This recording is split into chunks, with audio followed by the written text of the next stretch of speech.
અત્યારે આપણે વાત કરીએ છીએ રૂમ નંબર 17ની. રૂમ નંબર 17ની અંદર જે આપણા ડોમેસ્ટિક બોર આવેલા છે, લાઇટ પંખાનો જે સપ્લાય છે, આપણે જોઈએ છે કે અહીંયા બોર્ડ આખું લાગેલું છે.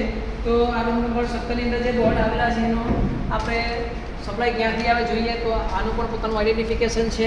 આ બોર્ડનું પોતાનું આઈડેન્ટિફિકેશન છે D5 અને એનો જે સપ્લાય છે IC-DB12R2માંથી આવે છે.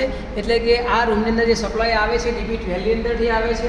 અહીંયા જેટલા પણ બોર્ડ આપણા લાગેલા છે એ બોર્ડની ઉપર આ રીતનું આઈડેન્ટિફિકેશન કરેલું હશે. પેલું જે બીજા જે બોર્ડ છે એની પર બીજી રીતનું આઈડેન્ટિફિકેશન હશે.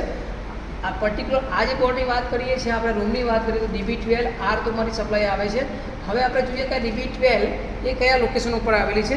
તો આપણે જ્યારે રૂમ નંબર 17ની બહાર થઈશું તો રૂમ નંબરની 17ની બહાર આપણે જોઈએ તો અહીંયા પેસેજની અંદર ઉપર દિવાલ ઉપર DB12 લાગેલી છે. તો આ DB12ની અંદરથી એ રૂમ નંબર 17નો સપ્લાય છે. તો ગમે ત્યારે પણ રૂમનું મેન્ટેનન્સ આપણે કરવું હોય, પાવર સપ્લાય આઇસોલેટ કરવું હોય તો DB12ની અંદરથી એનો આપણે પાવર બંધ કરી શકીશું.